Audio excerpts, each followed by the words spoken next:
vamos a tener otra relación con buenos días.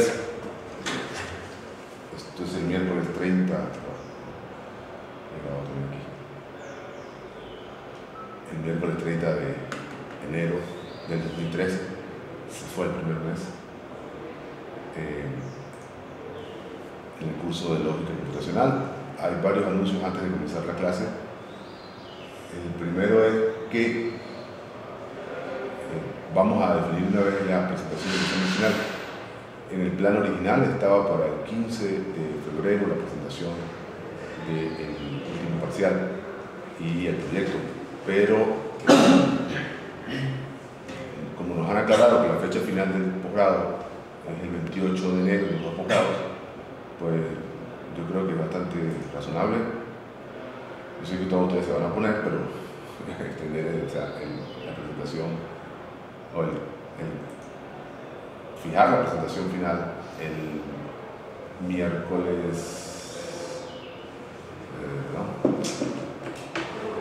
febrero, miércoles 27 de febrero, lo cual nos da 2 semanas más de trabajo. Lo que les propongo es que hagamos esta semana la lectura tanto como podamos de esta introducción, a ver si traducimos el asunto de la teoría de juegos, y la próxima semana y la siguiente, la próxima semana debe ser suficiente para hablar del capítulo 9 y 10 del libro de Kowalski y dejarlo así. Y entonces ya el 20 un repaso y ustedes tengan ese par de semanas para redondear el proyecto y entregarlo. Me gustaría también mostrarles algunas cosas que se pueden hacer fácilmente con Prolog, porque creo que hay algunas personas bloqueadas con cómo hacer qué. Abordar el tema de un sistema multiagente completo, por ejemplo, es muy difícil en poco tiempo. Y en particular configurar Java, Prolog y Galatea, como Debian ha estado sufriendo, no es una cuestión de inmediato, requiere algún tiempo de máquina. Pero yo quiero antes redondear esos 5 puntos que les prometí del proyecto, a cambio de la revisión que hemos estado haciendo de la teoría de juegos. Les doy las gracias porque todos de alguna manera han ubicado un contenido interesante. Como le decía por ahí, no sé si fue a Luciana, no fue Luciana, que la verdadera dificultad es que uno tiene la lista de referencias, pero uno tiene que leerla, ¿no? Y esa es la parte difícil, leerla.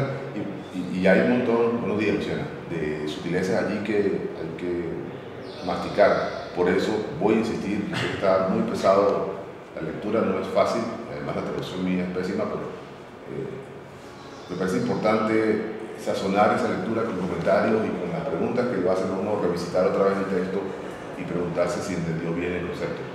Porque en ese libro se funda la teoría de juegos y matemática, y es esa formalización la que le ha dado tanta popularidad que después otras personas pudieran entenderla y aplicarla en economía, en particular, que era el objetivo de von Neumann. Entonces voy a insistir en eso hoy, pero insisto que me gustaría mostrarles. Pero antes de eso quiero pedirles redondear de esta manera la tarea de revisión bibliográfica. Voy a dejar un momento del aula virtual. Luciana, tenme paciencia. Hay un par de links en el chat. Si puedes, por favor, abrirlos, te voy a agradecer. Ricardo tuvo la gentileza de hacer la revisión, de ubicar esta cronología que fue hecha por la gente por este señor Paul Walker en Nueva Zelanda, la Universidad de Canterbury, que tiene la historia resumida de la teoría de juegos desde 500 años antes de Cristo. O sea, él dice que comenzó hace 25 años, lo pone más bien que la lógica. Está muy bien, me parece que estos ejercicios son sumamente útiles porque, bueno, por muchas razones uno puede hacer un rastreo rápido de las ideas básicas y tener una primera aproximación a dónde me conecto, por dónde está lo que estamos haciendo ahora y cómo se ensambla eso, cómo podríamos, por ejemplo, estimar si tenemos o no una construcción con esta nueva idea que se nos está ocurriendo, de mezclarlo con lógica y tener un solo modelo de agentes. Eso está muy bien. Ahí está, como ustedes ven, algunos apuntadores, que son apuntadores a la misma página, porque al final de la página este señor Walker tiene las referencias, en otra página, tiene la referencia a donde aparecen los detalles de la publicación. Hay, sin embargo, algunos apuntadores a otros sitios de internet donde aparecen el material original. Y eso es lo que quiero hacer. Mi teoría es rastrear la publicación hasta el punto, las que son publicaciones desde luego, es decir, después del libro de von Neumann, está por aquí,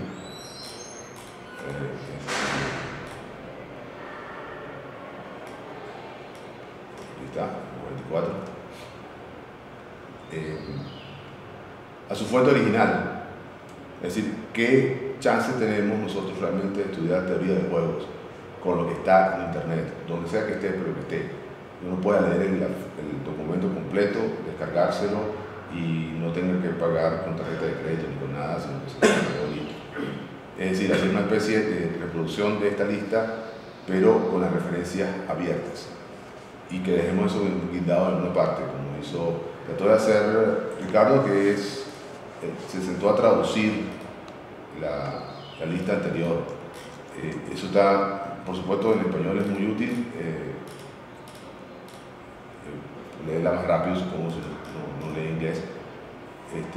Pero aquí está perdiendo los apuntadores a las fuentes originales o enlaces a aquellos, y que yo creo que lo valioso ahí es que uno, además de saber, sepa, por ejemplo, por adelantado, mira, ninguna de esas publicaciones está escondida, están todas abiertas, entonces está la historia que se puede conocer de la teoría de juegos realmente.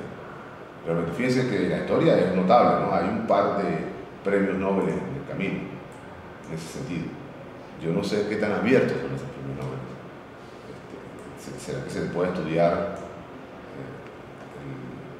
la contribución? Uno de ellos es un caballero que está en el artículo que nos envió Luciana. Es decir, cuando menos parte de su trabajo está en esos términos. Pero eso de tener condiciones de libertad me parece crucial y que, bueno, uno más adelante decide que este es el tema que quiero estudiar, no tiene ninguna limitación sino su propio tiempo y su propia capacidad de acceso a internet y estas cosas, que ya es un dolor de cabeza a veces. Que uno de los problemas es que uno se lanza en un proyecto de esto y se encuentra con que tiene que comprar 20 artículos a $30 la pieza cuando los consigue, y bueno, eso no es fácil. Ustedes lo saben mejor que yo. Un solo comentario, Ricardo. Está muy bien traducirla, está muy bien presentarla, yo te agradezco eso, pero es importantísimo que uno explique dónde está la fuente original. Es decir, uno no puede hacer esta traducción, que está bien, que tiene un mérito desde luego, sin decirle a los lectores, sean casuales o no. Yo sé que esto está en Google Docs, que aún no me imagino que no está disponible a todo el mundo, o uno se ha sacado a la internet propiamente. ¿De dónde lo saqué? Es decir, la referencia esta tendría que estar de entrada. Es decir, en serio, eso es muy delicado. Yo estoy traduciendo ese libro y no tengo autorización para traducirlo, por ejemplo. Puedo decirlo. Es mi traducción, yo asumo el riesgo sobre la traducción, pero la fuente original es sagrada, se tiene que mencionar. Y ese es un dolor de cabeza que tenemos constantemente en el posgrado, porque el cut and paste se ha vuelto demasiado fácil de hacer, aun cuando después uno haga el trabajo de editar y de traducir, y explicar y de mejorar. Todo eso está bien y tiene un enorme mérito que se pierde automáticamente si yo omito la fuente original. Entonces, Ricardo, por favor, coloca debajo del título que ese trabajo original lo hizo el señor Walker. Es un profesor de la Universidad de Canterbury en Nueva Zelanda y que tiene su correo electrónico en línea para que alguien le explique eso. Es más, de hecho debería hacer eso, Una vez que esté lista, mira, hice una copia en español de tu cronología, estoy seguro que le va a encantar referenciarla para que otro público la vea. Pero eso es muy importante, señores, en serio. Eso no puede ocurrir a nivel de posgrado de ninguna manera. A los de pregrado le están diciendo cada rato y lo vuelven a cometer, pero ustedes no pueden cometer esa clase de errores. Errores por omisión que podrían hacer ver que este trabajo lo hice yo, el trabajo no lo hice yo. Pero ni de casualidad debe sugerirse eso. Yo sé que Ricardo estaba pensando en eso, estaba pensando de buena fe en hacer el trabajo de traducción y explicación, pero no puede ni siquiera colarse la posibilidad de que yo me esté apropiando del esfuerzo ajeno. Todo con conocimiento libre, nada con quitarle el esfuerzo ajeno a los demás, por favor. Entonces, ¿qué es lo que propongo? Bueno, lo repartamos. Los anteriores al 44 no voy a tomar la libertad de decir que no importan, aunque el Minimax esté por ahí metido. Después del 44, o sea, ¿qué pasó con el libro de von Neumann y de Morgenstern? ¿Cuáles de estas contribuciones se montaron encima de él? Y por acá aparece nada más y nada menos que Nash. Ajá, ¿y cuáles de esos? Que terminemos con este mismo documento que nos está haciendo Ricardo, pero con referencias a, mira, está en tal parte, te lo puedes descargar y leerlo. Descargar en términos de libertad, es decir, tampoco sirve que después digan que no, que eso fue una copia ilegal, pirata, por ahí está montado, ¿cómo se llama?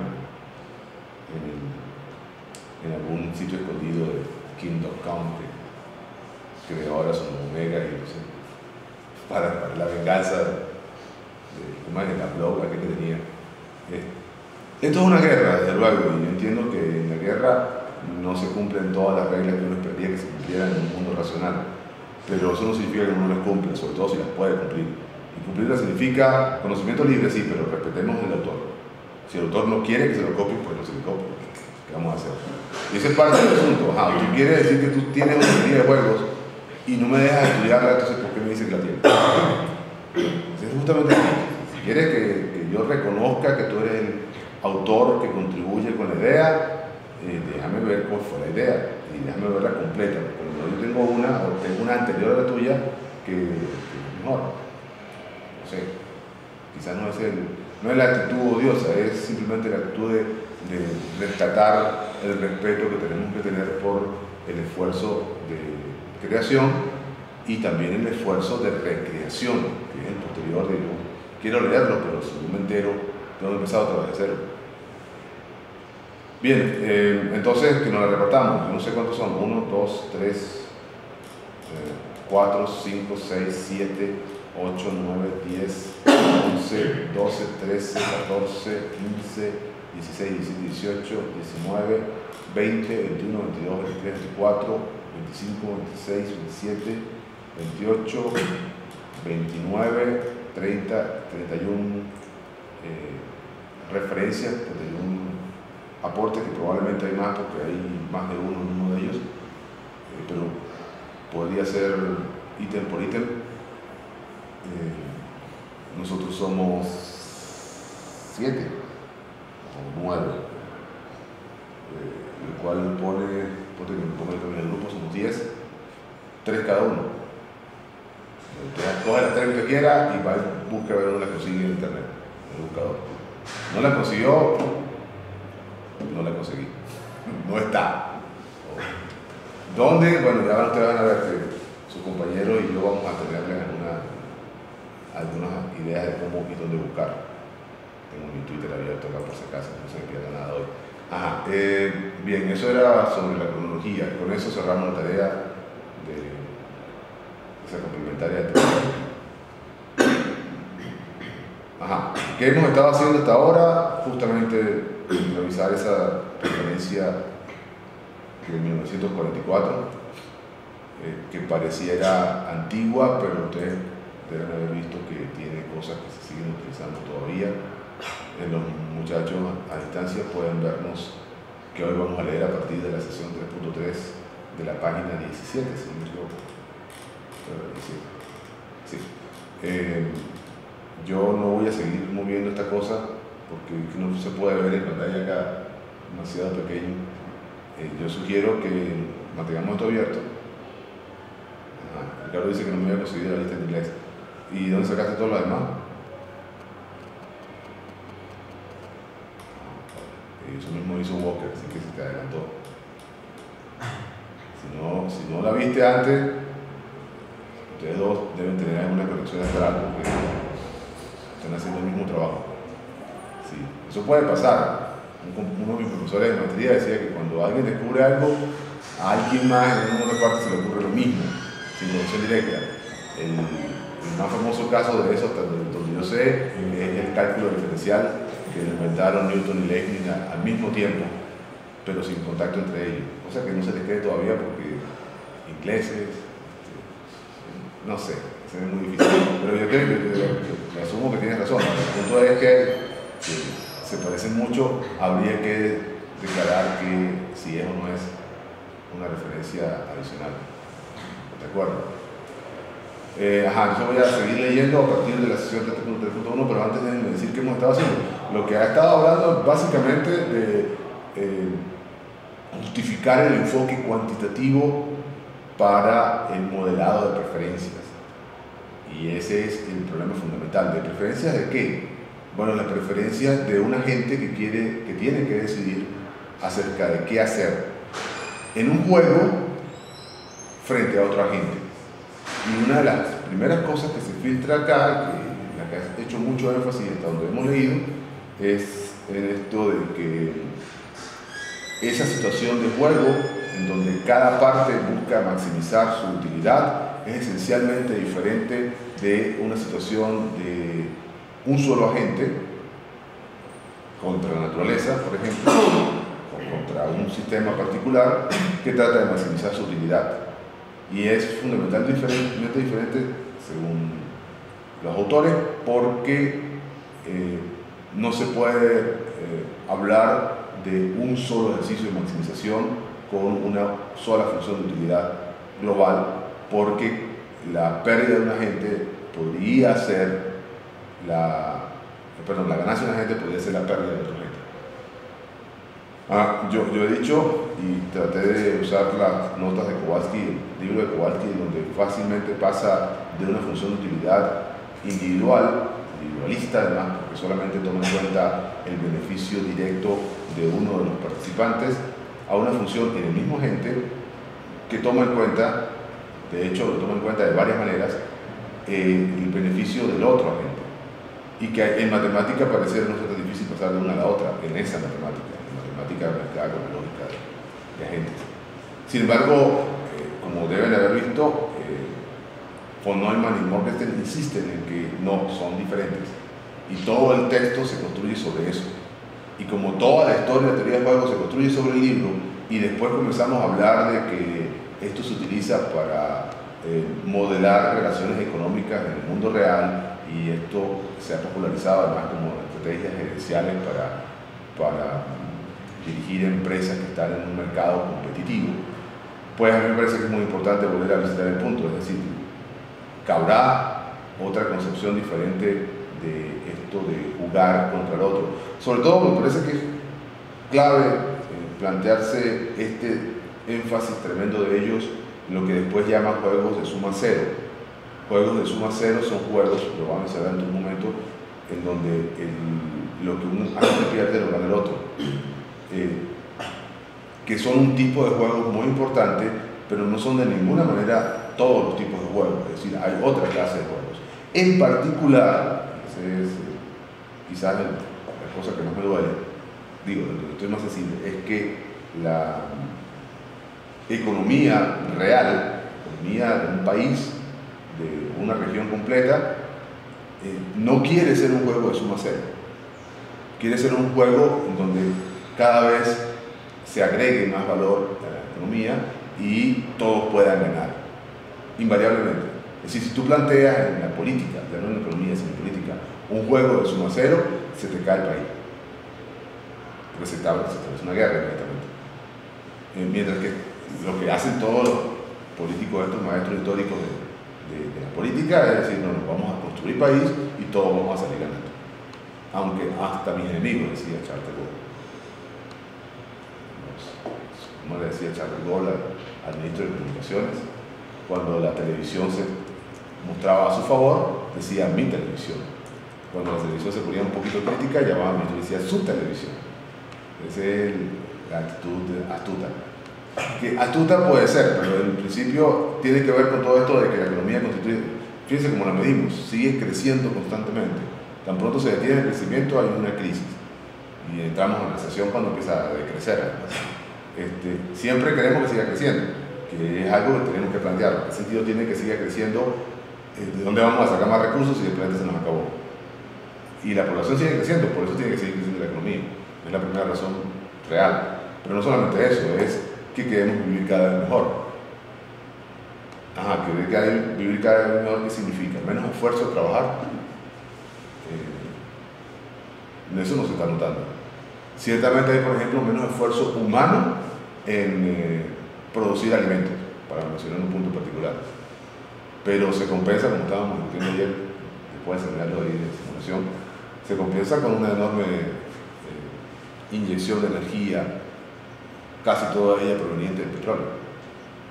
Esa es la que mantiene la economía de la alimenticia mundial. ¿Ibas a decir algo? Sí, había, hace, no sé, entre 2 semanas y 2 meses, no recuerdo, leí algo al respecto y vi un estudio muy serio, ahorita no recuerdo la referencia, que planteaba que el hecho de tener más producto interno bruto, economías más grandes, eso no implicaba que la gente vivía mejor que hace, no sé, X cantidad de años. Sí. Es muy curioso esa cuestión, ¿no? ¿Dónde está el límite? ¿Qué significa crecer realmente? Sí, los economistas hablan de la necesidad. También acabo de decir dónde está el límite. Y como justamente eso me ha parecido dramático de este libro. Este libro lo he visitado varias veces, nunca he podido terminar de digerir todos los detalles matemáticos, pero hablan de lo que hablan todos los economistas, modelos de necesidades. Y que las necesidades son en principio infinitas, porque cada quien en un ambiente de libertad tiene derecho a querer lo que quiera querer. Y si puede pagar por ello, perfecto, es lo que dice el status quo. El problema es que nosotros creamos necesidades. De hecho, buena parte de la estrategia justamente de competencia de mercado viene por la vía de que yo creo una necesidad particular. Aquello de crear productos cuya demanda es inflexible por la vía de que yo no necesito. Yo necesito ¿cómo es? El iPad. No quería mencionar una marca comercial particular. Entonces, sí, ciertamente, el iPad, por ejemplo. Pero no te sirve una cosa genérica que haga lo mismo. Tiene que ser ese producto. Y lo que hace el planificador de la estrategia de mercadeo es que, bueno, ¿cuál es la variante peculiar que tiene el iPad que es muy bonito? O que tiene esa forma que a mí me encanta, o lo que sea. Y entonces ahí está creando una necesidad particular. Y lo hace, ojo, esa es su mejor estrategia. Mientras más particular y deseado sea su producto, mejor para él. No, bueno, entonces viene el cuento ese de que no hay límite para las necesidades. Metamos una cosa. Es decir, límites somos nosotros. No, realmente no necesito un carro cada 2 años. Un carro nuevo, porque el mismo me dura 20. No, un carro dura 20 años. Pruébame. El problema que yo veo de eso es que ahora los carros los están haciendo para que duren 2 años. O sea, están forzando a la gente a eso. Sí, pero fíjate que es interesante el caso de los vehículos. El carro dura 2 años, pero ahí hay una mezcla de la resistencia del vehículo y también de la cuestión estética, ¿no? El nuevo tiene otras características que son las que realmente terminan haciendo la diferencia. ¡Ay, qué bonito! Yo quiero comprar esa otra versión. Pero ojo, hay unas mejoras estructurales impresionantes. Sí, pero digamos, yo veo... A mí no me gustan los carros nuevos. O sea, de hecho, compramos una camioneta por X razón, no me gusta manejar. Yo prefiero un carro... Yo adoro mi Fiat Uno, que es sencillo, mecánica sencilla, que se repara rápido. Y uno le puede meter mano por todos lados. le puede meter mano y adoraba el Toyota que me robaron, que uno agarraba un pedazo de alambre y lo arreglaba en el campo. O sea, yo odio esos carros rústicos nuevos. Pero es que a la gente la forzan. O sea, yo quiero un carro rústico ahora nuevo, lo compro, lo uso sin sin pensar en que lo voy a cambiar en 2 años por cuestiones de que es más bonito, que es más estético. Pero es que a los 2 años ya me empieza a pedir, ya la camioneta nos pidió la pila de una cosa que ni sabía que existía, la pila de la bomba de la gasolina, tuvo que bajar el precio, es un desastre. Los carros lo hacen ahorita forzando a la gente a consumir más, ¿no? Ahí hay otro fenómeno interesante que es la mezcla del computador con todo. El computador tardó en llegarle a los carros, pero le llegó. Ahora toda esa mecánica que uno hacía antes, revisar, cambiar los platinos, ajustar la distribución y esa cosa que hacía artísticamente, ahora tienes un computador. Literalmente podemos decir que se fregó todo. Exactamente. Y tú no tienes acceso al computador. ¿Y qué clase de tecnología tan cerrada? Eso no tiene casi nadie. O sea, hay un rollo. Voy a mostrar una referencia por ahí, que hay un caballero que escribió un libro que dice que los locos están dirigiendo el asilo para explicar la situación del mundo en la que todos los dispositivos tienen un computador por dentro. Y cuando eso pasa, se metieron el problema.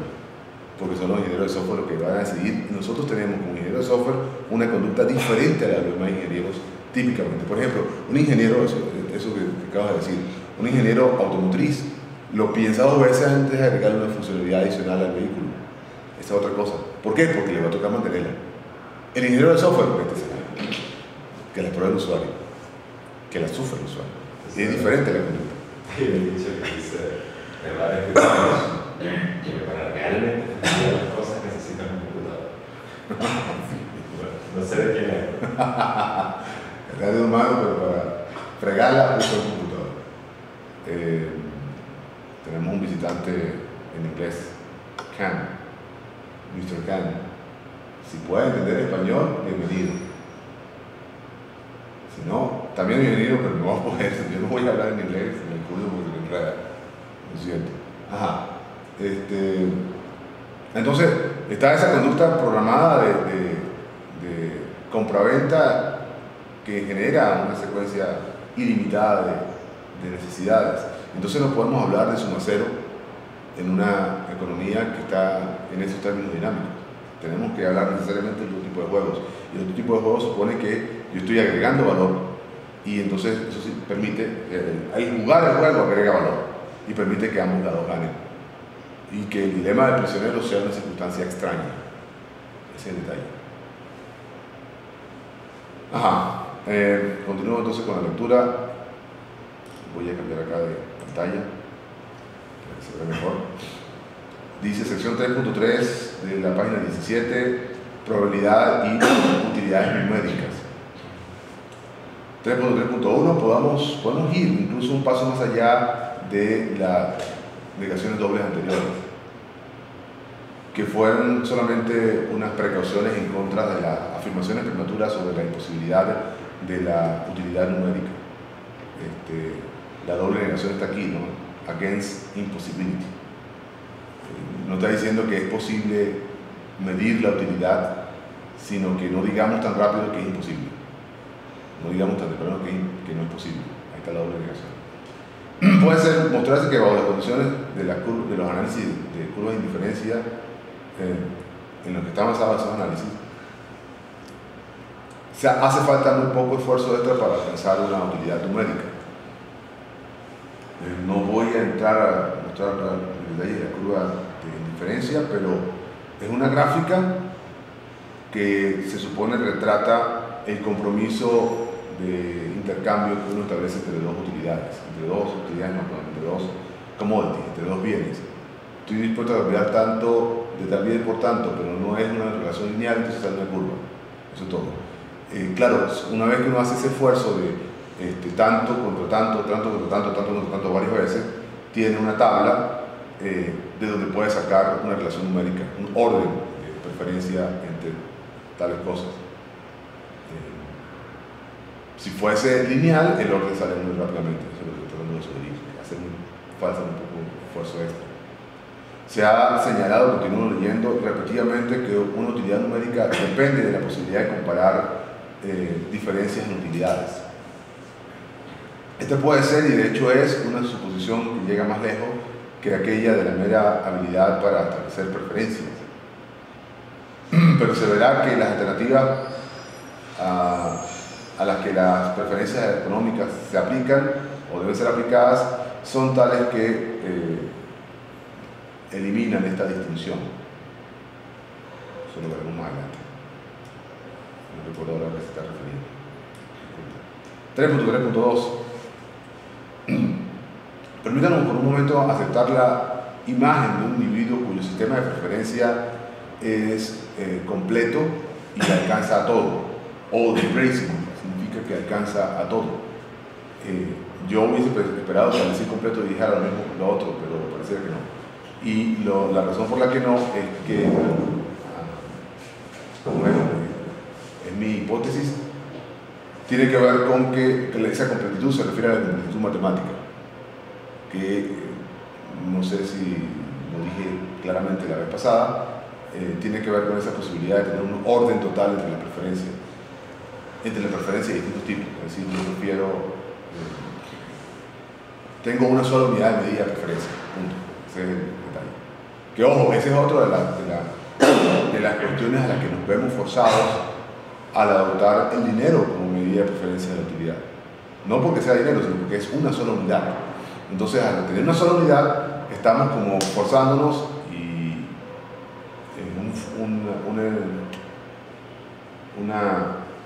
un ejercicio colectivo, masivo, de todos los agentes que participan en el juego económico, de ponernos de acuerdo en cuánto me cambias tú esto por esto, no importa de qué estos estemos hablando.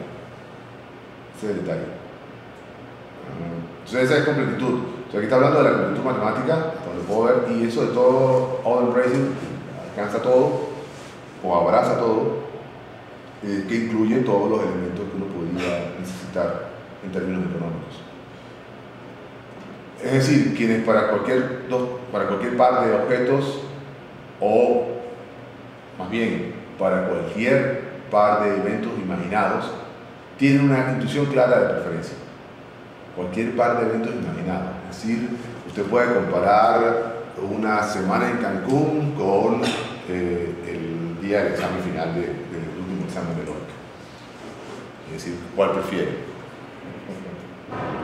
¿Cuál prefiere? Y ahí está el asunto. Obviamente uno va a decir, yo prefiero la semana en Cancún, si no hay ninguna otra consecuencia. El rollo es que todas estas decisiones tienen consecuencias, y entonces viene cuando hago, no voy a tener que volver a cursar el curso de lógica otra vez, no puede ser. A lo mejor no, saque su cuenta. Está un anuncio administrativo, el curso se va a volver a abrir el próximo semestre, por si acaso. Eso no lleva ninguna mala intención, es solamente decisión de la coordinación de que se lo dijera. Es por primera vez en varios años va a dictarse los semestres seguidos, porque el posgrado me va a esperar mientras yo hago mi sabático, que comienza el próximo semestre. Es decir, va a estar un año sin dictarse, es la otra cosa que hay que decir. Pero no se preocupen, que todos ustedes van a aprobar, no se enrollen. Con mayor precisión esperamos de él que para cualquier par de alternativas, sigo leyendo, que se pongan delante como posibilidades, sea capaz de decir de las dos, cuál de las dos prefiere. Eso creo que es lo mismo que vi mucho antes. Es una extensión natural de esta imagen permitir que tal individuo compare no solamente eventos, sino combinaciones de eventos con probabilidades asignadas. Está al pie de página 2. De hecho, es necesario que si está involucrado en actividades económicas, de hecho esto es necesario si esta persona está involucrada en actividades económicas que dependen explícitamente de las probabilidades. Por ejemplo, lo que leímos antes en la página 10, de que la agricultura depende de eventos azarosos que no se pueden predecir. Recuerden lo que decíamos entonces, que es otro punto importante de esta insistencia suya en que las personas son muy diferentes del resto del universo. Él insistía que uno puede modelar que vaya o no a llover utilizando probabilidades, pero que la gente vaya o no a querer este producto no se puede modelar así según él. A mí me parece que hay cosas ahí que no se sostienen fácilmente.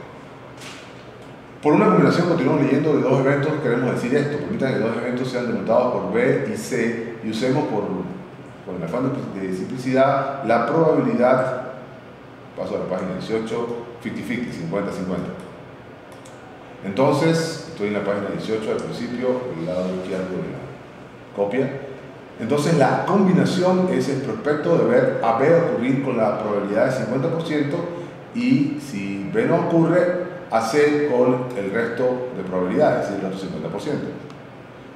Enfatizamos que estas dos alternativas son mutuamente excluyentes, así que no hay posibilidad de complementariedad o de cosa parecida existe, es decir, que ocurran las dos al mismo tiempo.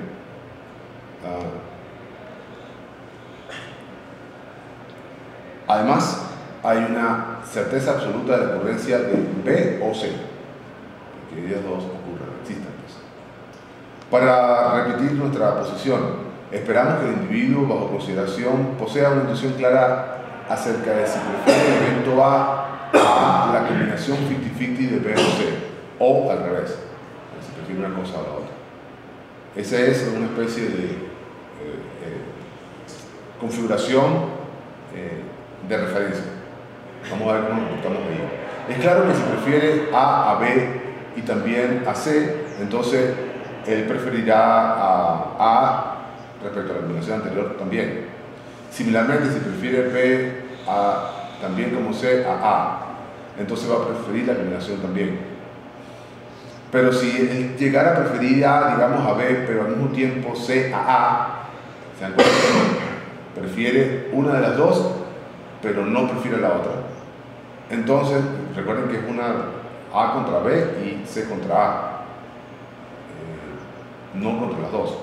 Entonces, cualquier afirmación acerca de su preferencia de A respecto a la combinación contiene fundamentalmente nueva información. Específicamente, si ahora prefiere A una combinación 50% de B y C, esto proporciona una base plausible para un estimado numérico de que su preferencia de A sobre B es superior a su preferencia de C sobre A. ¿Qué les parece ese análisis? Allí comienzan a aparecer los números. Mejor, ahí comienza a aparecer el orden. Ahí él puede, por ejemplo, decidir, aparte de haber decidido que prefiere A sobre B, está decidiendo que prefiere a B sobre C. Entonces esa combinación del 50% comienza a sacudirse, más o menos. No creo que se consiga ahí también intuitivamente. Sí, este es uno de los dolores de cabeza. Se puede empezar a hacer circular, inclusive. Sí. ¿Qué está pasando en ese párrafo?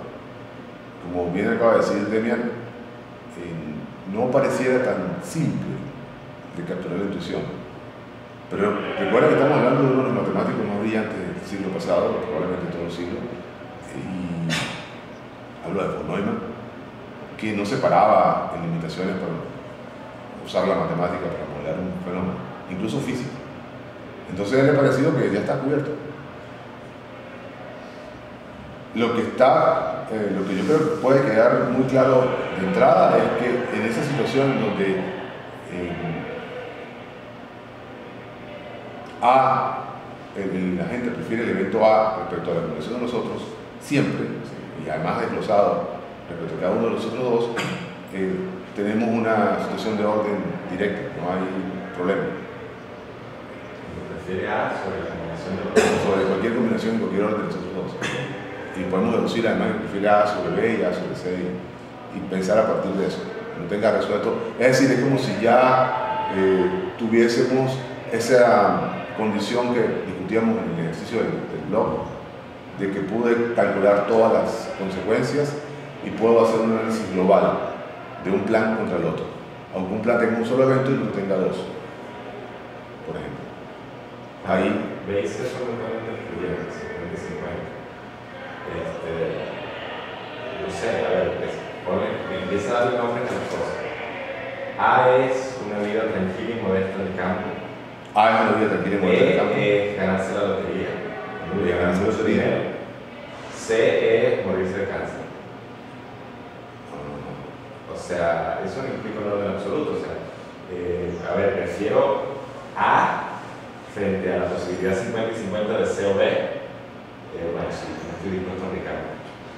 Pero si quitas C del camino, a lo mejor voy a preferir B sobre A.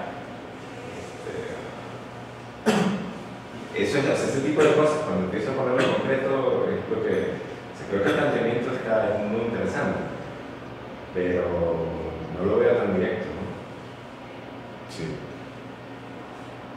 Sí, lo que está pasando aquí además es que se nos cuela ese 50-50. ¿Qué significa? Que la probabilidad de que me dé cáncer es 50% y la probabilidad de que me saque el... Cada 10 veces que haga la apuesta, 10 veces me muero, 10 veces gano, 5 me muero, 5 gano la lotería. No, ese es el punto.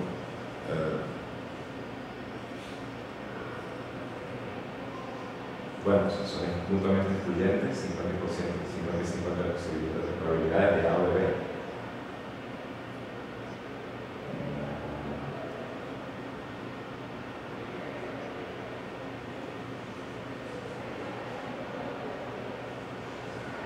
Creo que ese párrafo vale la pena agarrar un lápiz y un papel y... Por ahora traducirlo palabra por palabra.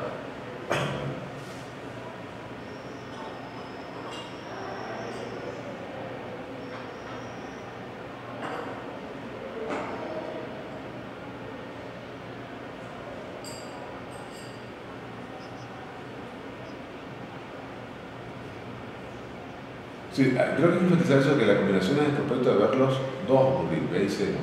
¿Cómo? La combinación de B y C.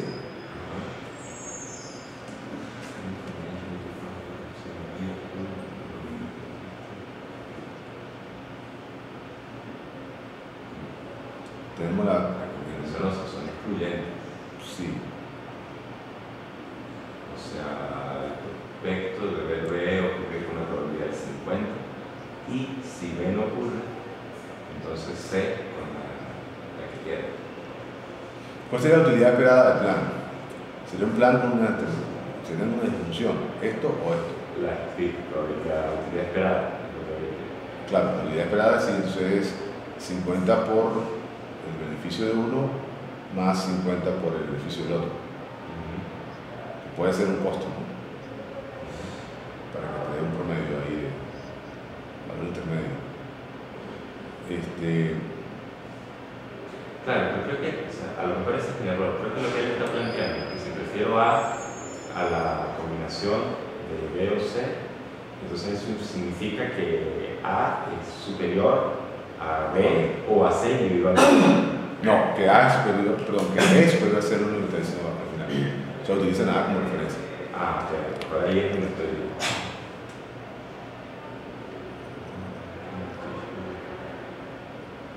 Dice que dice abajo que esto posee una base plausible para el estimado numérico de que su preferencia de A sobre B es mayor, está en exceso de su preferencia de C sobre A. Fíjate que inclusive ahí abajo dice, está claro que si él prefiere A B y también a C, entonces él va a preferir, entiendo que es A la combinación de B y C. Y eso tampoco es cierto necesariamente, o sea, intuitivamente me da la sensación que hay casos en los que yo puedo preferir quizás A B solamente, A C solamente, pero quizás la combinación de B y C es muy superior a A solamente. El efecto sistémico. Claro. Interesante. Bueno, esto ocurre en un ambiente donde el efecto sistémico era ampliamente rechazado. Este era un positivista nato, de hecho venía de ahí. Y entonces, esa es parte de mi angustia al leerlo a él, porque se ve que estas posiciones son sumamente categóricas. Sí, muy sobresimplificadas. Que está bien para poder, o sea, trabajar este nivel, claro. Empezar a meter en la matemática, hay que bajarlo, pero... Bueno, ese punto, permíteme repetir, muchachos a distancia, estábamos a mitad del párrafo de la página 18, el primer párrafo, el segundo párrafo, perdón. que comienza en tu state of position, para establecer nuestra posición. La tercera oración dice, es claro que si prefiere A B y también a C, entonces no importa que usted mezcle B y C, él siempre va a preferir A. En particular, si lo mezcla 50-50, él va a seguir prefiriendo A. Prefiero la vida en el campo a el promedio de ganarme la lotería y tener cáncer. Y tener cáncer, o sea, el promedio es 50 por la utilidad de uno, como quiera que lo midas. Ahora, lo que dice Demian es que hay combinaciones que agregan un valor que no tendrían las dos partes por separado. Me gano lotería y me muero de cáncer, pero le dejo a mis hijos la herencia. ¡Pum! Dispara la utilidad por el cielo. Porque ese es mi objetivo en la vida. Dime, Rafa. Pero ahí en mi idea, o sea, C no pareciera ser algo así malo, sino algo realmente beneficioso también para ponerlo no. Claro, pero puede ser cualquier cosa. Sí. Está bien que busquemos el extremo malo, como dices tú. Pero como hay la posibilidad que uno le prefiera C sobre A, o sea, en este caso uno no va a preferir morirse de cáncer a tener una vida. Ese es un punto interesante, no sé, se le volvió loco. Ay, yo no quiero vivir en el campo, no quiero. Sí, porque hay gente que dice, he sufrido mucho. Aquí me vuelvo loco, hay gente no que... Hay gente que dice... Muchachos, no. Sí, exacto. No, sáquenme de aquí. Sí. De hecho, yo creo que mucha de esa actitud suicida se ve, o sea, toman unos riesgos impresionantes. ¿No? Salirse de allá, no me importa qué voy a hacer, dónde voy a vivir. Es decir, ya va, vamos a estar claros. Una cantidad nada despreciable de población venezolana se ha movido a la ciudad a vivir en unas condiciones que son patéticas. Los barrios caraqueños son realmente horribles. Son condiciones apenas de sobrevivencia. Por no vivir en el campo. Claro, y la única ventaja es que tengo un super televisorzote y me robo la señal para ver DirecTV. No es nada, porque esa es la única diferencia. Tú puedes tener la señal por allá donde sea que estés en el país, pero tienes que pagar por ella. Sí, en esto vi un programa relacionado con las favelas de Brasil. Por ejemplo. La gente vive muy contenta y claro, se ve probablemente más organizado que los barrios de Caracas. No, hay de todo. Es que ese es el punto. El punto de esto de la preferencia nuestra es que no son lineales. Es decir, hay compromiso. Ciertamente hay unos barrios que son muy vivibles. Y ahí hay otra de las cuestiones interesantes de vivir en la ciudad. Vivir en la ciudad tiene una serie de placeres que no tiene vivir en el campo. Punto. Y viceversa. Claro, o sea, pero de nuevo empieza a ser muy relativo.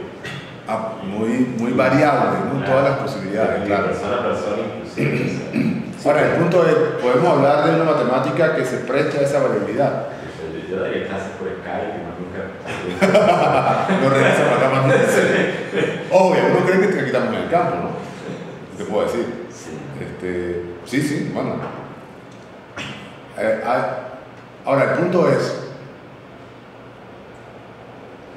Bueno, hay muchos puntos, pero un punto es, podemos ordenar preferencias. Es decir, podemos decir, no, mira, yo siempre voy a preferir manzanas a peras. Y entonces, espera en mí eso. Cuando me vayas a invitar a tu casa, strudel de manzana, no de pera. Siempre. Pero si le ponemos a las peras un poquito de chocolate. Yo prefiero el Sí, chocolate. porque uno con la edad cambia de gusto. Uno cambia de gusto eventualmente. Eso es como mi hija, pedía de merienda Brócoli. Desayuno brócoli, merienda brócoli, almuerzo brócoli, y un día dijo no quiero saber. Exactamente. Hasta ahí me llegó el brócoli. Sí. Está bien. Sí. Son gustos nuestros. Ese es uno de los dolores de cabeza, que somos extremadamente variables y cambiantes. No solo variables, sino entre individuo e individuo, sino variables en el tiempo. El mismo individuo.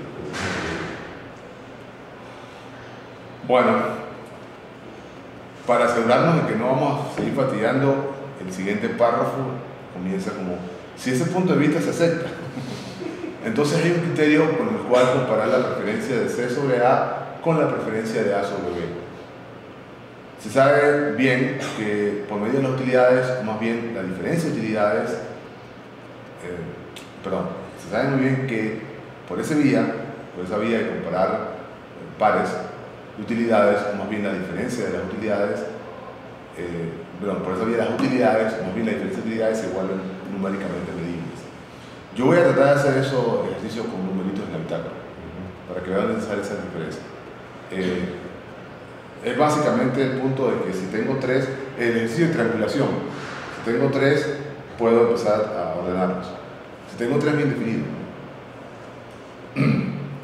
que la posibilidad de comparación entre A, B y C solo al punto de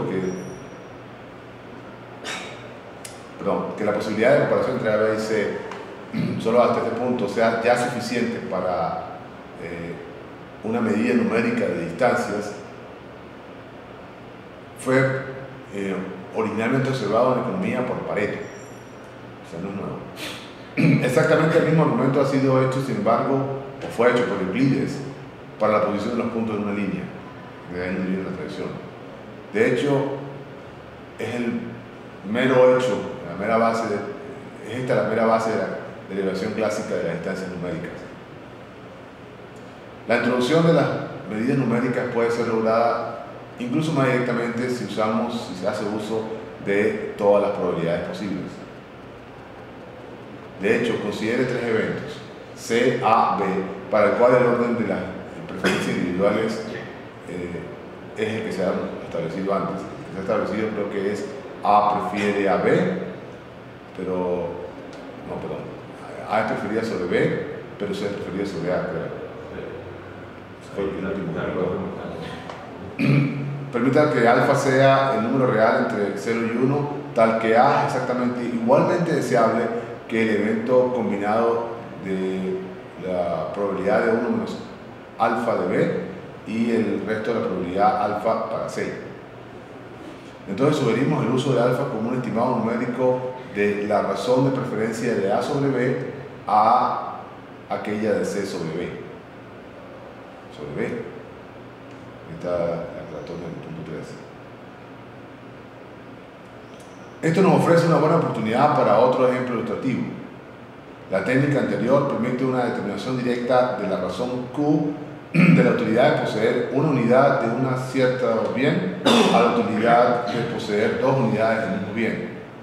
El individuo debe, paso al pie de la página 19, al individuo se le debe dar la elección de obtener una unidad con certeza o de jugarse en lotería para obtener 2 unidades con la probabilidad alfa o ninguna con la probabilidad de 1 menos alfa. Si prefiere el primero, es decir, la certeza de una unidad, entonces alfa es menor que Q. Si prefiere el último, entonces alfa es mayor que Q.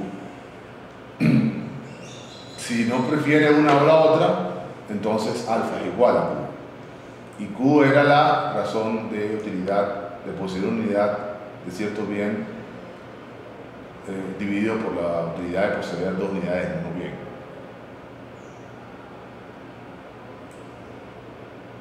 Algo así como la utilidad marginal, utilidad que puede ser utilizada para contar.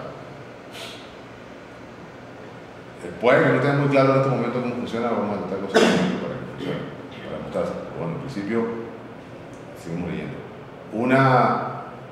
Creo que va a decir medida exacta y exhaustiva. Una elaboración exacta y exhaustiva de estas ideas requiere el uso del método axiomático. Un tratamiento simple de esta base es de hecho posible. Lo discutiremos en la sesión 3.5 o 3.7 de este mismo capítulo. 3.3.3. Para evitar malos entendidos, permítanos establecer que los eventos que se usaron anteriormente son el sustrato de preferencias, como el sustrato de preferencias son concebidos como eventos futuros para ser posible que todas las alternativas sean igualmente admisibles. Sin embargo, sería una complicación necesaria para efectos para lo que nos concierne con nuestros presentes objetivos, enredarnos con los problemas de las preferencias entre eventos en distintos periodos del futuro. se habla de un futuro, no de distintos periodos del futuro, donde comienza a jugar otro elemento que es el de la espera, ¿no? Tú lo prefieres ganarte la lotería ahora a tener cáncer dentro de 40 años. Ahí comienza a variar el valor también. Es decir, nuestras preferencias están concediendo envejece. Parece, sin embargo, que tales dificultades pueden ser obviadas localizando todos los eventos en los cuales estamos interesados sobre uno y el mismo momento estandarizado, preferiblemente en el futuro inmediato. Después nos hablan de que somos inmediatistas. Las consideraciones anteriores son tan vitalmente dependientes del concepto de probabilidades que unas pocas palabras concerniendo a esto último son apropiadas. La probabilidad ha sido con frecuencia visualizada como un concepto subjetivo más o menos en la naturaleza de un estimado, de la naturaleza de una estimación, o estimado. Dado que proponemos utilizarlo al construir una estimación numérica individual de utilidad, la vista o la perspectiva anterior de probabilidades no va a servir ese propósito. Aquí viene algo que a mí me confunde, para serle franco. Me está diciendo que el concepto subjetivo de probabilidad, que es mi impresión de lo que va a ocurrir, que hay, por cierto, toda una discusión, lo veremos, creo que hay un texto más adelante vino en español al respecto, de si las probabilidades son subjetivas o objetivas, si está este cuento del enfoque frecuencial que se utiliza para justificar la probabilidad objetiva, de que yo lanzo la moneda 100 veces, 50 cae cara, 50 cae sello. Si eso no pasa, la moneda está mal. O hubo algunos errores de muestreo, 3 o 4 más. Si salen 80 caras y 20 de sellos, bueno, esa moneda está secada. O sea, yo lo espero, ojo, ese es el punto, yo lo espero. No, me dicen, haga eso con suficiente paciencia y va a tener el 50-50. Quizás el ejemplo al que se suele apelar con un mayor poder persuasivo es el de los nacimientos, hombres y mujeres, que increíblemente hay un sesgo en algunos lugares como el nuestro hacia uno de los dos sexos. Acá es el femenino, ligeramente superior, pero nunca es 70-30. Contando nacimientos al mismo tiempo, ¿no? Simultáneo, relativamente el mismo día, el mismo mes. Ya cuando uno comienza a contar hombres y mujeres en la distribución por toda la población a lo largo del tiempo es diferente, entre otras cosas porque nosotros los varones mueren primero y eso se nota. Hay una diferencia de 7 y 10 años en la expectativa de vida de ellas a su favor. Que nos explica, pero ahí está el cuento ese de 50-50 con más claridad, una de las fuentes de la objetividad. Pero él lo que está diciendo es que nosotros a veces decimos, no, yo miro las nubes y como hay un chance como el 20% de que llueva, o es más probable que llueva que no llueva.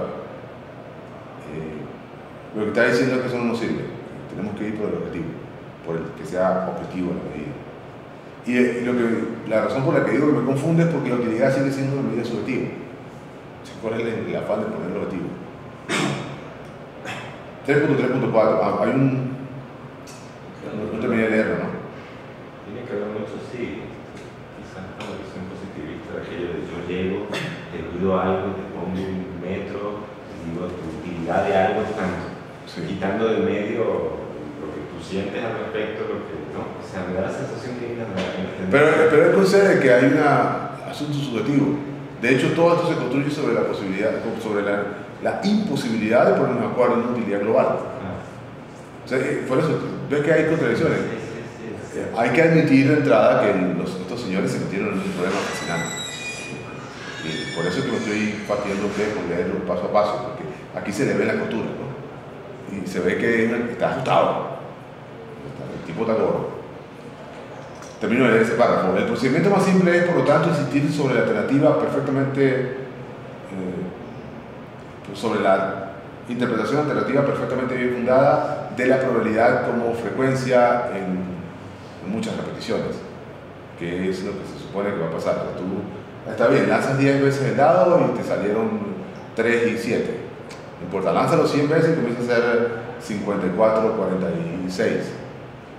lánzalo 1000 veces y necesita 500-500. Eso es lo que él espera que pase. Lo que esperamos todos que pase en probabilidades. Y los lógicos nos burlamos de los probabilistas por eso. Esto nos da directamente el necesario pie numérico. Y hay un pie de página 2 que está por ahí, que como ustedes ven, yo me lo había cuestionado. Si uno objeta la interpretación frecuencial de las probabilidades, entonces los dos conceptos, probabilidad y preferencia, pueden ser axiomatizados conjuntamente. Esto también conduce a un concepto numérico satisfactorio de utilidad que será discutido en otra ocasión. Yo no lo entendí de entrada, tú todo lo de cabeza para decirme esto, o sea, igual se puede tener el concepto numérico final. Se está refiriendo a que todo esto se puede resolver, tú lo puedes objetivar si tienes una axiomatización. A lo que haces en axiomatización es hacer explícitas tus suposiciones, tus preferencias y tus estimados de probabilidad. Sí, por eso decía, sigue siendo subjetivo, solo que yo estoy expresando las cosas en las que creo. La axiomatización quiere decir que estos son mis postulados. 3.3.4. Este procedimiento de una medida numérica de las utilidades de los individuos depende, por supuesto, de la hipótesis de completitud en el sistema individual de preferencias. Y Piedepane dice: no hemos obtenido ninguna base para una comparación cuantitativa o cualitativa de las utilidades de individuos diferentes. Aquí está insistiendo entonces que todo perfectamente redondeable numéricamente dentro de un individuo, salvo un individuo, yo no te concedo ninguna. El mundo al revés, digo yo, sería más fácil hacer la cosa colectiva antes que individual. Pero bueno, de nuevo está como se teje la perspectiva de una teoría sobre las decisiones y la red de creencias en torno a la teoría. Es concebible, incluso puede ser más realista, permitir que casos donde los individuos son incapaces de establecer cuál de dos alternativas prefiere, el individuo es incapaz de establecer cuál de las dos alternativas prefiere, ni tampoco de cuáles son igualmente deseables. Puede ser incluso más realista permitir esos casos. Está el cuento ese de yo no puedo comprometerme a un orden total. No me pidas que mida todo en Bolívar. Hay cosas que no las puedo medir. Para eso están las tarjetas de crédito, los programas de Mastercard.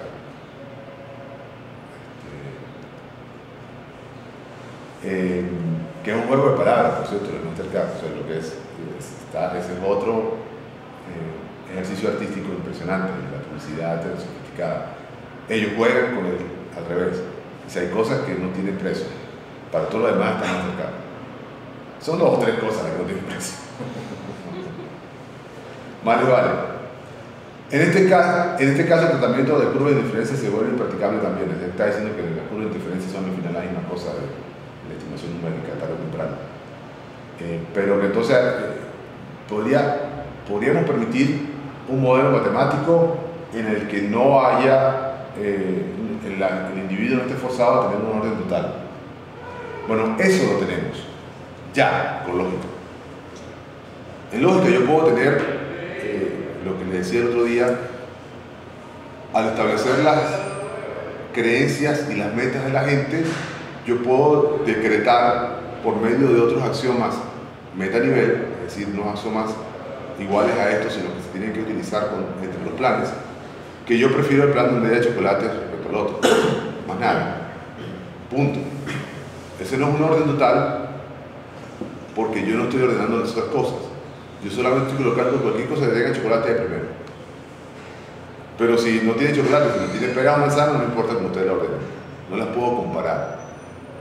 Y ese agente, claro, ahí está muy simplificada el ejemplo, pero yo podría tener un agente completamente funcional en cierto dominio de operación con un esquema parcial de preferencia. Parcial en ese sentido. Parcial en que él no puede, por mucho que se lo intente, ordenar todas sus preferencias. Simplemente sabe que unas son preferibles a otras.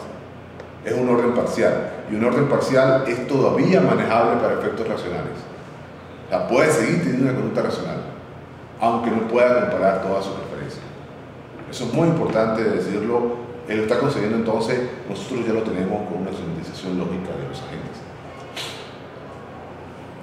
¿Qué tan real, cuán real es esta posibilidad, tanto para individuos como para organizaciones?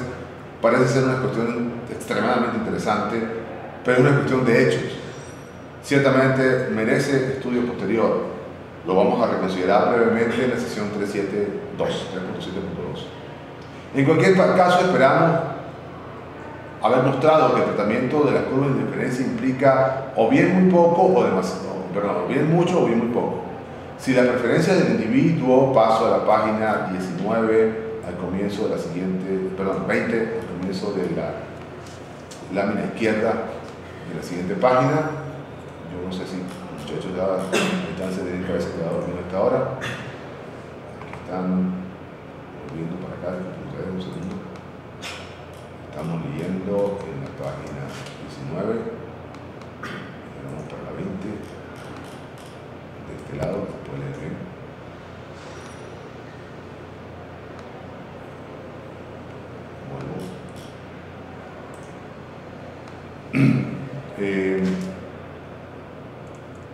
Incluso si esas diferencias no son comparables, entonces las curvas de diferencias de indiferencia no existen. Hay un pie de página por acá que se pone a apuntar. Los puntos en la misma curva de indiferencia deben ser identificados y por tanto y no son por tanto ejemplos de incomparabilidad. Es que ahí en aquel momento, me imagino, se estaba vendiendo la idea de la curva de diferencia para evitar la cuantificación. Pero ojo, son curvas de diferencia sobre un plano numérico. O sea, por Dios, claro que se puede cuantificar. De hecho, tienen que cuantificarlo antes de hacer el dibujo de la curva. Si las preferencias individuales son todas comparables, entonces podemos obtener incluso una utilidad numérica unívocamente definida que hace que las curvas de diferencia sean superfluas.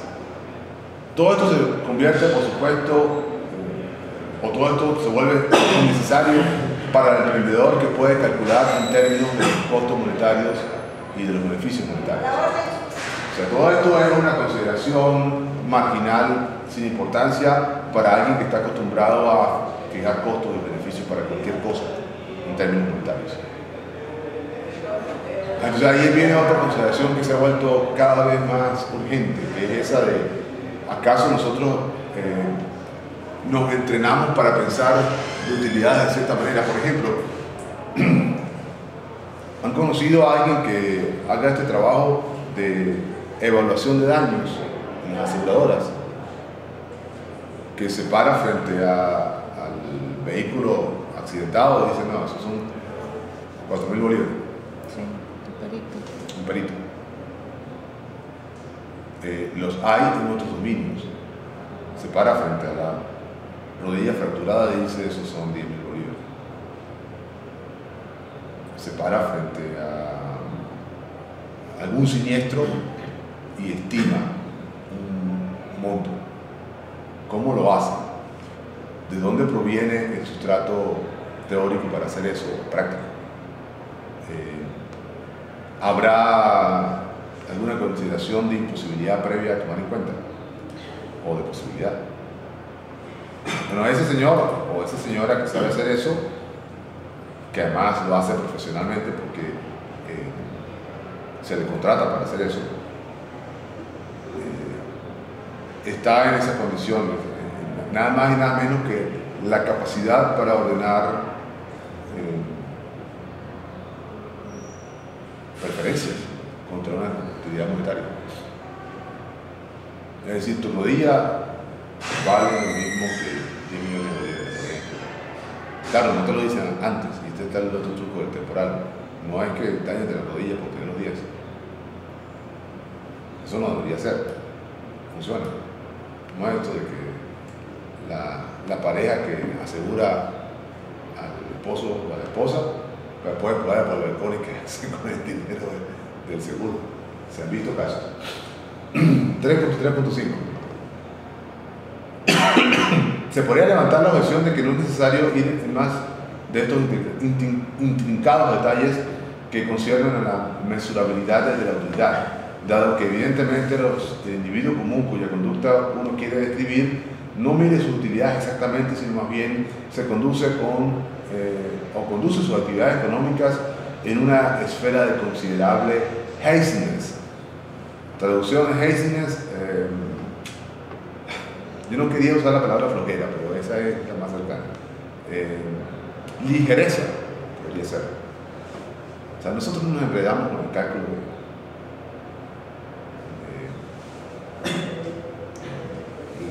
el cálculo numérico del beneficio.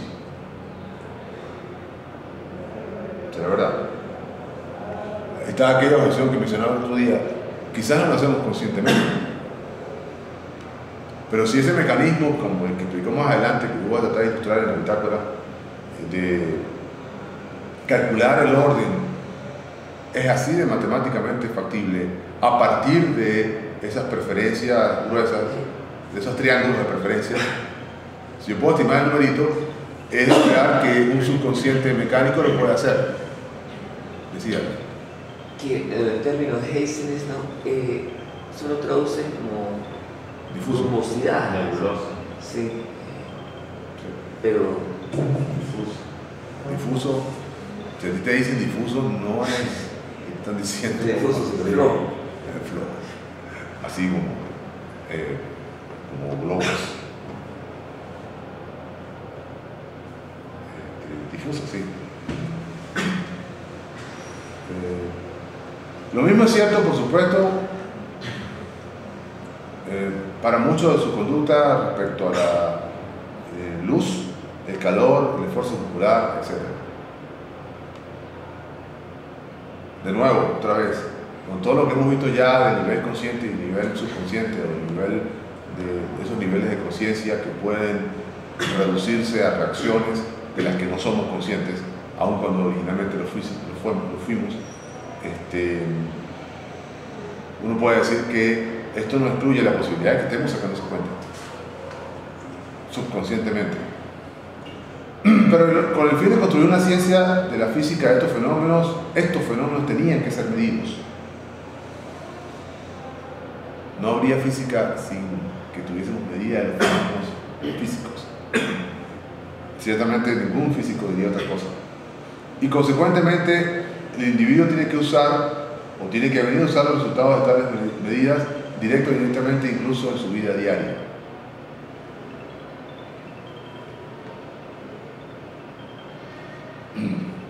Lo mismo se puede obtener en economía en alguna fecha futura. Lo mismo podría ocurrir en economía en alguna fecha futura. Una vez que una comprensión más profunda de la conducta económica se haya logrado con la ayuda de la teoría que haga uso de este instrumento, la vida del individuo podría ser materialmente afectada.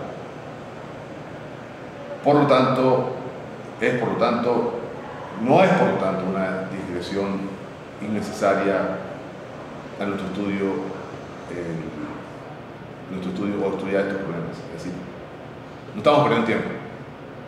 Puede ocurrir que lo mismo que ha dicho Kowalski, si uno